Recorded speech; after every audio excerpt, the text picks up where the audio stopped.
If you are anything like me and are just a serial overpacker for camping, hunting, and anything, then you got a home here. Welcome to the Go Show, celebrating all things outdoors in this beautiful outdoor playground of a state, nation, and world that we live in. Joining us is Chase Thompson, Apex Outdoor Club. You got to check it out. The guy just does great things. He's got a lot of cool things going on. And what's the website one more time, buddy? It's patriotsoutdoorclub.com. Patriots with an S. Yeah, there you go. See, you got to go check it out. All right. Be prepared. Baden Powell coincidence? I think it's not. I don't know what this means. What does that mean? Help me out, Chase. What did Jim just say? Did you see that? I have no idea. Yeah, buddy. What is this? BP equals be prepared. BP equals Baden Powell coincidence. I have no idea what that is. Nope. See, Jim Lord coming in right out of the gates, talking above my head. Holy mackerel! But here's what happened. And this is why I was excited to have Chase on it, because we had to talk about going on this hunt in about a month, a little month plus about 5 weeks. Yeah. And I just went on a camping trip with Queen Bee, and I had everything. It's just the two of us and the damn dog. I had the truck loaded up inside and outside, and I had the cooler and two things on top of the jumping jet. Like, I am a serial overpacker. I will pack as much as I can because I always go on this opinion of it's better to have it, not need it, than need it, not have it. So I have everything. And that spurred this whole thing, this whole process that I'm now knee deep in, that I spent all day yesterday unpacking and now packing in nice little organized little compartments and little bins and this and that. And it's all going to be in a nice little spot. And I've never been that organized before, but I'm excited to talk to you about this, Chase. All right. Chase is a stud for what? Look at this guy. Look at I actually got to meet Jim last week. He came in and did some sim training with me. So okay. All right. Well, there you go. Well, then there you have it. So you're still not on the Baden Powell thing. What am I missing with the Baden Powell thing? Yeah. No. See, this is where we need a production company to go in and look this stuff up for. Yeah, where's my interns at? God damn, they're always gone. Did Queen Bee take the dogs home? Queen Bee, yeah, take the dogs home. Okay, train folks. Okay, highly recommend. Okay, so he's on there as well. What's up, Rhonda? Okay, so anyway, I overpack, and I shouldn't overpack. But what do every single thing, like I try to pare it down. I try to pare it down. And but I think I need that. I'm going to need that. And you're like, no, dude, that's a piece of aluminum siding. You're not going to need that. But I'm like, hell, why not? I mean, I might need that. I know there's some floorboards in here. I know that, but I'm gonna take it anyway. Why am I so OCD like that? I can't be the only one. So I just looked up who Baden Powell was. I guess he's like the inventor of the Boy Scouts. So that makes sense. Oh, okay, got it. Okay, be prepared. All right, there you go. All right. So, go figure. As soon as I look it up. Jim, yep, see, Jim's got it. Yeah, he's already on. He's a former soldier and everything. So, all right, yeah. So to talk to you about the packing and overpacking, yes, you can overpack, obviously, because when you go out, you got to think, especially if you're trek hunting, right? If you're pack hunting, the last thing you want to do is be fatigued. You go out there, you have 100 pounds of gear on your back, and you're trekking over 5 miles to find that beautiful 7x7. Notice I said 7x7. I got 7x7. I got the Southwest in here. I'm not calling it 14 point. Don't pull that 14 point crap out here, man. You I hear it all the time. Old habits die hard. Can't teach a new dog old dog new tricks, right? That's true. Yeah. But yeah, so you got to go light. You got to go light. You got to go with what you need. So like the whole, it's better to have it and not need it than to need it and not have it. That works in emergency situations, yes. But there's certain things that you can pack in an overnighter or a packer, pack hunt that is needed. That you're not gonna, if you have it and not need it, is not gonna be the case, because being innovative is going to help you out in a lot of situations. There's some things you can pack that can second or third or even fourth as another item. For instance, like a handkerchief. A handkerchief, obviously, it can help filter water. If you know how to you start a fire, you can put charcoal in there. You can put grass and gravel and sand. You can filter water with a handkerchief. You know, that's a survival tactic. It's not just to blow the snot locker. It's not a snot rag. Exactly. And okay. I don't know how many times I've cut my socks to take care of business when I've been out in the woods, you know. So, well, yeah, you come back from hikes and hunts with one sock. It's just that's legitimate. There's nothing wrong with that. But pounds equal pain. I understand that, yes. and I get that. And you can use several things. I'm talking about. We'll start here. We'll get to the day pack and stuff in a moment here. But I'm just talking about loading up the damn truck. Like I literally need my hunting pack, my processing gear, and a damn rifle. Is really what I need in a cooler full of food and beer. I mean drinks. Water. Yeah, water. Yeah. Water and Gatorade. Stay hydrated and electrolytes. Yeah, yeah. Beer has electrolytes, got sugar and carbohydrates and salt. Fantastic. So, yeah, we're good. Well, now that stuff you're talking about leaving at camp. Obviously, if you're going to camp, owning a security company and having a mobile command station in my vehicle, obviously, I'm overpacked all times for that. Now, is it overpacked or is it just prepared? It's prepared. Okay, that's what I'm trying to get at. But now, if you're talking about like the pack stuff, that's completely different. I mean, having the stuff at camp, that you got to think, being at camp, that is especially if you're going out there for a long time. Me personally, I'm a minimalist camper when I go by myself. But if I'm going with other people, like family and friends and stuff like that, yeah, I kind of weigh on the probably the overkill. But that's just to make sure that now, okay, business US, mini fridge, coffee maker, mini TV. Brendan. Yes, exactly. Satellite, your own personal hotspot, and yes, and some a masseuse maybe. What else do you want to bring there? Good gravy. That's some people like that creature comforts. To me, if I'm doing all that, I might as well stay home. That's my personal reference. I mean, honestly, all I need is a cell phone to attach to my speaker with a microphone so I can do karaoke at night, you know. Hey, I felt bougie. I felt bougie this weekend when I was down catfishing and listening to the Dodger game. Yeah, like I felt bougie as hell. But I mean, I was outside getting absolutely destroyed by mosquitoes and catching catfish. Honestly, the first time that I put up a canvas tent, I felt bougie. Because I was so used to just hooching it. Just put something on the ground, throw a tarp over. Make a lean-to. That's how I grew up camping. My grandfather taught me how to live off the land and how to set up hooch and growing up on a cattle ranch and stuff like that. Like camping is completely different than what it is nowadays. I see it, and we discussed a little bit last week about how we're getting older. Things are getting a little more cracky and poppy. We shouldn't have ate Rice Krispies when we were younger because it manifested in our bodies. It did. But yeah. But hold on, you did say hooch twice, and I keep thinking hood rat, hoochie mama. That's all I'm thinking of right now. That's literally all that's in my head right now. So you talk about hoochie. What are you talking about hooch? What is that? So and it's military term for like lodging. So hooch. Oh. So you build a hooch. A hooch is basically a temporary lodging. So did the military? Is that where hoochie mama comes from? Was there some hoochie in like some hooch in somebody's hooch? If you know what I'm saying. You know what? That might be it, dude. It might be it. And the term hooker. Yeah, comes from General Hooker, right? This comes from he was a general, right? And he had some ladies for his boys as they went through war, and that was called the hookers, right? Yep. Yeah. So a lot. I know in history with the terminology and slang, a lot of English slang comes from military and prisons, which oddly enough is kind of the same thing. You don't have freedom on either side of it, and you're always under regulation. So true. Okay, yes, that makes sense. You're not pulling a muscle, drawing a line from one side to the other on that one. No. Okay. So what's it? Ron says canvas tents, cats, sleeping bags, gallons upon gallons of water. By water, she means wine. Come on. Food, clothes, and camp kitchen. And then, but I do like Jim's saying here. He said, if you got room in the truck, load it. Use it as your base camp. And sure to truck it back, then go to the valley, back to the valley for something. I do agree with that. That makes me feel better, actually. Yeah, and I do too, because that's actually how I got into business doing this. That was one of the first things I did as an outfitter.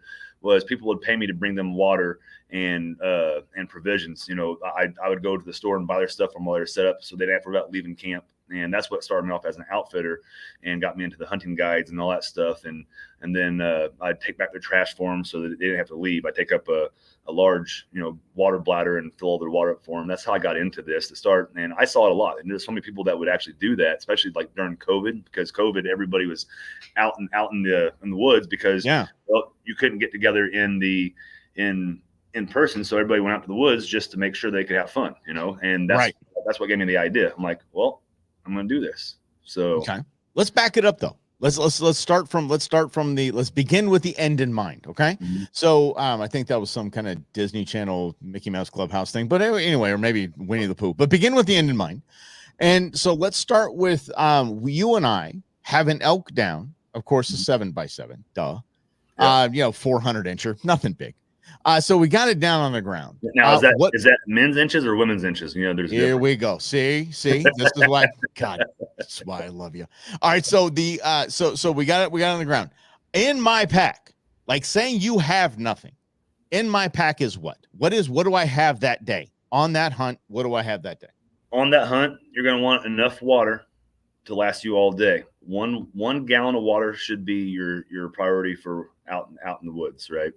And once you've gone through half of your water, it's time to turn around and go home. Not home, but back to camp. Okay. Right. So because you have to have that water, for survival, for both intake, consumption, and if you get injured and have an open wound, you gotta be able to flush that wound. So once half your water is gone, it's gone. You gotta have food rations. So obviously you can live without water. It's by threes. You can go without water for 3 days. Okay. You can go without food for 3 weeks. And you can go in inclement environment for 3 months. So like what that means is you're able to keep from succumbing to the elements if you have proper, without proper like housing. So you can make lean-tos and stuff like that. Without proper hooch. Yeah, proper hooch. There you go. That's right. Without proper hooch. All right, so but hold on a second, but it's just you and I rolling out there, bro. So I got a backpack on, so I need enough water, which I'll have. Of course, I'm a water junkie, so you understand. Like I'm water nutso. So so that's fine, that's done. But what else do I need in there? Like, because I don't really think that, and we probably should maybe, but I don't really think my mind is going to be more on a survival situation as it is a hunting situation, and just getting that sucker back. Now, so what? Yeah. So the thing is, you say that, but remember what you said about being prepared. And the thing is especially if you're on a trek and you're not just driving around in side-by-side road hunting or something like that. Well, that's not what we're doing. Ugh. Okay, fine. All right, we'll actually hunt. Jeez. So you got to have rations. You got to think of the situation of I can get freaking hurt out here. So you got to have that minute idea of any situation, regardless if you're walking from. You can be walking from your front door to your car today and trip and fall and get hurt, and you don't have your phone on you. Well, that now turns into a survival situation. Okay. You can't call 911. You got to look at it like that. Always be prepared. So you got to have a high protein, high carbohydrate snack. Some sort. Something like some type of energy bar. Have rations in your pack. You have water and IFAC. IFAC is probably the most important piece of all the equipment that you have in your pack. Which is what? Which is this right here. Here you go. What are you? That's medical gear. So medical gear. I have a pretty damn good medical kit. I have a pretty solid medical kit. I'm actually I spent some damn cash on that. So I deal with the tourniquets and all that that biz assness. Yep. Okay. So how much of my pack is dedicated to, oh crap, we might not get out of here? About 25%. 20. Okay, good. So 25% is to that stuff. And I don't disagree with that. I think that's a fantastic way to look at it. So let's get to the other 75%. What else is the other 7? What's in there? 50% of that is empty. Okay. Because pourquoi? Yeah. Because you need to be able to have the empty pack in there to be able to pack your meat out, because obviously you're not going to harvest something and leave it lay. That'd be unethical, right? We do not. So 25% of your pack is going to be oh shit, hits the fan. Yep. 25% of your pack is going to be creature comforts, and then 50% is going to be empty. That way you can pack stuff out. Okay. So I can bring all my Barbara Streisand CDs and we're good with that for creature comforts? No. No, good. Thank God. That was a test. It was a test that you passed with flying colors, my man. So good. So 50% of your pack is stuff for you, and just all for you, and then 50% is let's leave that as dead air because we're going to put dead meat in. Yeah. Okay. So, but the thing is, though, you're not going to dead air it per se. We're going to pack in a manner that it puts all the weight of everything up high on the shoulder, because the higher on the back it goes, the more comfortable it is for your body to hold it. And so what we'll do is, obviously, you're going to want to take some type of what we call a whoopee in the Army, a whoopee. So it's like a blanket that will keep you warm. I know what a whoopee is. I didn't know you called that in the military. That makes me so happy that I've made the joke about, oh, it's my whoopee. Well, what you know what whoopee stands for, right? No. It's not even a word. It is a combination of words made into one that they turn into a pronoun. So whoopee, what it means is you would be cold without it. Shut up. Yep. Okay. All right. And I know what foobar means. I know that. And I know what snafu means. Yeah. Right. And those cases, effed up beyond all recognition for foobar. And then snafu is like, oh, another snafu is situation normal, all effed up. Mm-hmm. Yeah. I love this kind of stuff. Okay. So you got your whoopee in there. You got your little whoopee. And it seems like something so what we live together. I got my little. Yeah. And that's the first thing packed. You're going to put that down in there. Okay. That way it's down on the bottom. It's the lightest thing. Then you're going to take your tarp. You're going to get a small tarp, or even like a heavy poncho, because a heavy poncho can second as a shelter as well.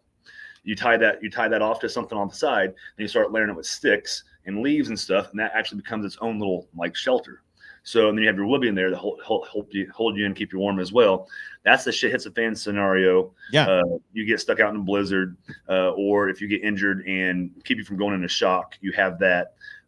Plus, also that tarp can help you too. So when you're doing, when you're cutting that animal up, you put that tarp down so you don't get it all dirty. So you don't get all that dirt inside the meat. That way you don't ruin that meat. See, I've been doing this all wrong. I like I said, I mean, I have my DVDs in there. I've got a small projector, and I've been doing this all wrong. But I'm so happy that Chase is with us here to tell us about this. Okay, so you want the heavy crap up top. Yep. Bottom is basically whoopee tarp.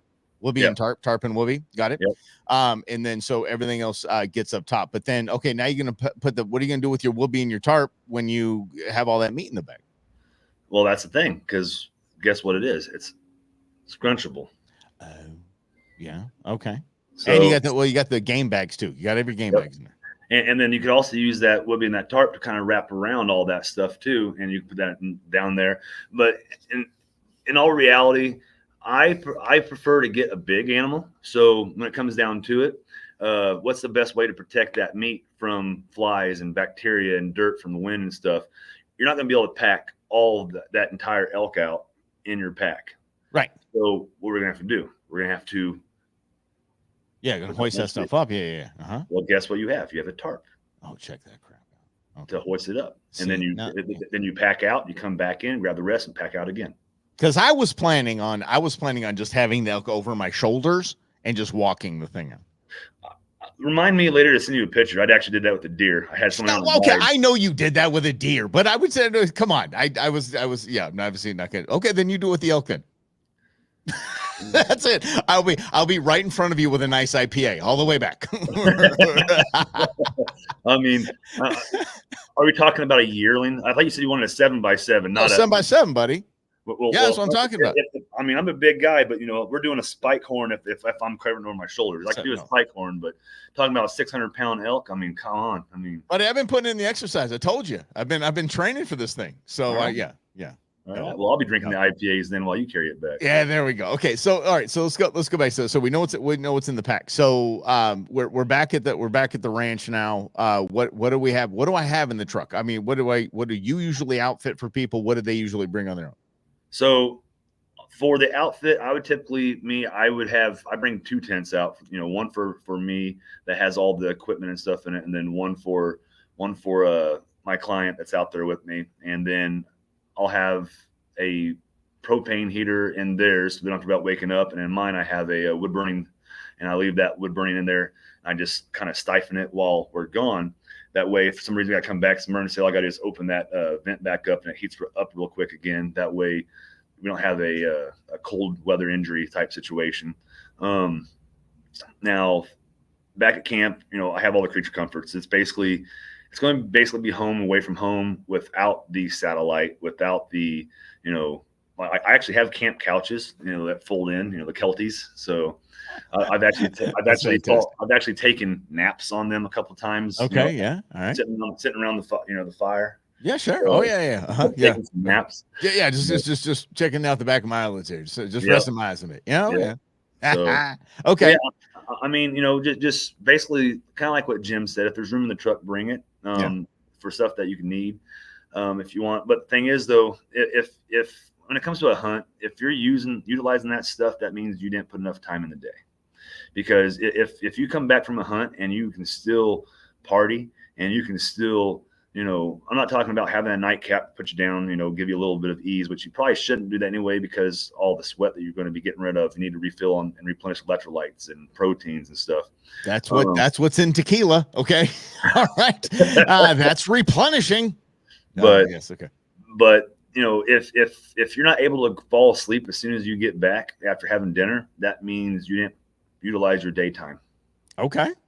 That's good. Well, I'm glad we're going to get an elk the first morning, because then we're going to have fun the rest of the time. But I'm glad that's going to be the case. Yeah. Yeah, but you have to be prepared for that as well. You have to be prepared for having some damn fun. If you got a couple days left in your hunt and you're like, hell, we're out here anyway. Let's just have a damn good time. That's what I've done. I've done it. I've gone on hunts, and I've taken my big game, and then after that, I literally just I bring extra firearms. I don't bring just my rifle. Like I told you last time, I bring a shotgun too, because once the big game's down, guess what it becomes? A squirrel hunt. Yes. Okay. We're going to talk about this the next 2 days. We're going to talk about the camping weird adventure that I had over the next over the last few days. We're going to talk about it over the next couple of days. One of them is, what are they called? Antelope squirrel, pronghorn squirrel, antelope squirrel. They're terrorists. Yeah. They're the mafia. They're literally the mafia, and they're not even big enough to even worry about trying to eat. But we'll get into that in a little bit. But yes, I'm excited to be a squirrel hunter. I've never squirrel hunted in my life. It's fun. Never. It's fun, and it's funny. Back in Missouri, we'd use Jack Russells and Dachshunds to hunt them. Yeah. Yeah, man. They lose their minds over that kind of stuff. Yeah. They'll treat the squirrels, and then they're small enough. Same thing with rabbits too. So okay, down with that. Rhonda, we are going to get into the paddle boarding. We're going to get into all that stuff here in the next 2 days. It was definitely adventure. But now that we have Chase here, I do want to get into this. So there's cool stuff behind you, and you know me, I love gear. I love all of that. Talk to me about when you said we want to have a medical kit, whatever it is. I want to talk about the have to haves when it comes to med kits alone. Just med kits alone. We understand fire shelter. We understand all of that. Mm-hmm. What you have to have on a big game hunt in your bag. So in your backpack for a big game hunt, obviously, like I said, food, water, your med kit. Your med kit should have Israeli bandage, tourniquet, flushing solution. Okay, let's go over all of those. Hold on. I'm talking about the med kit. So when you have, so what are the things you have in your med kit? Look at this dude. He's going to pull out one right now. This is bleeping why I have this guy here. Look at this. He ain't going to sit and talk about it. He won't be about it. That's what I'm talking That's what I'm talking about, my man. Okay. Mine is almost that cool. Oh, see, now you have it right there. And I'm like, yeah, I got that. And then you pull it up for the bonus thing to kind of flex on me. I see what you're doing. Okay. So what is in there that is absolutely crucial have to have? Everything, because this is basically a trauma kit, and that's small enough to go into a 8-inch by 6-inch pack, and that's about 4 inches deep, and that is in female inches, not male inches. All right. Okay, fair. So, fair. Always good. So you have your trauma shears. One thing a lot of people think, you hear a lot of people say, "Oh, I can do sutures, I can do stitches." You're not going to do your own stitches, because the fact of the matter, and like super glue here, super glue is not that good. And thing, a hook and needle, good luck sewing yourself up when you're covered in blood and you're already freaked out and you're already shaky. So you got to keep that blood cleaned off. You got to keep it flushed out while you suture. And typically a good actual medical suture is used with 2 hands. If you've ever actually done sutures before and practice it, you practice it on a piece of fake skin or another person, it's not going to work. So what I have in mind, surgery stapler. Yes. So because it takes nothing, a little bit of pain just to go. Yeah. Quick, No, right? I've had that done to my head. Yeah. No, I'm not bleeping with you. When I was in the ER before I had my brain surgery, the cut was so big. The guy came up behind me. I didn't even know he's there, and went smack, smack, smack, smack.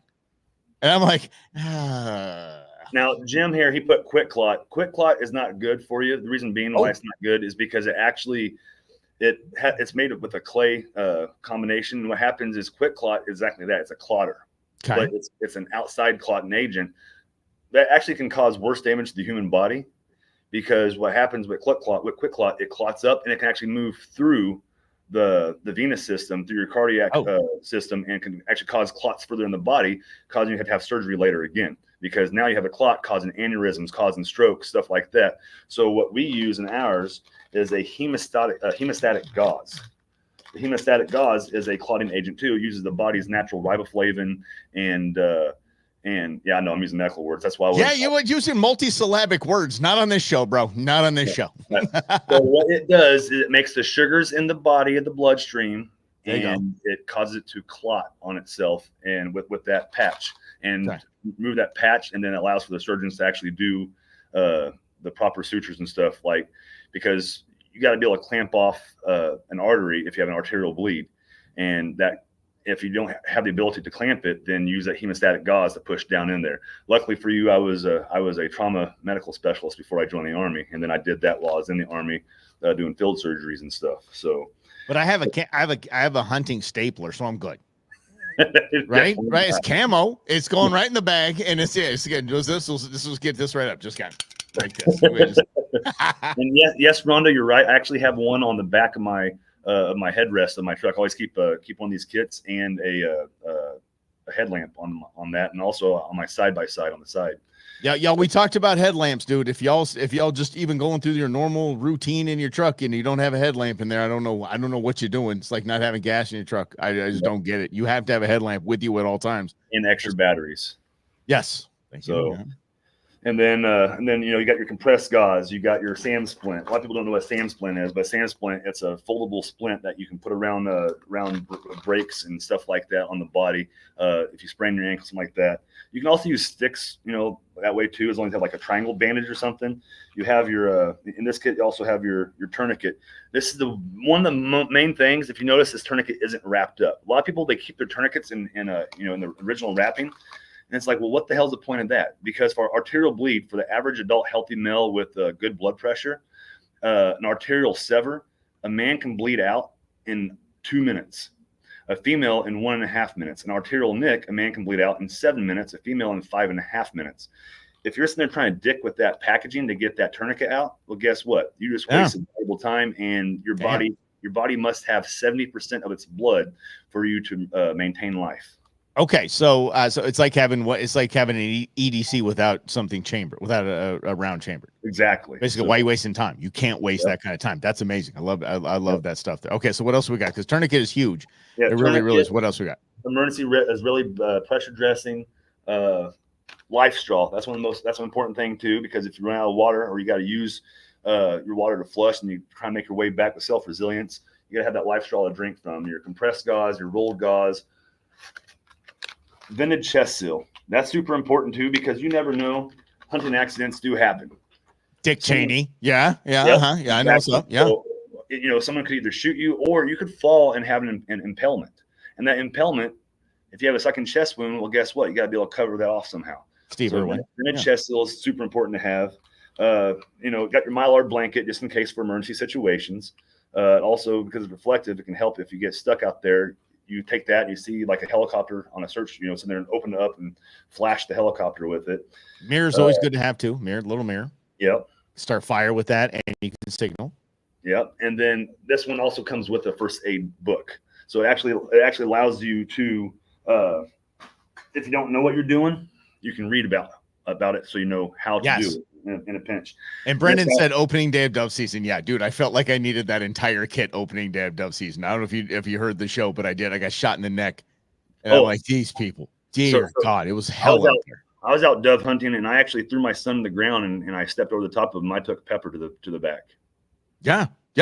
So unbelievable was that? It was hell out there.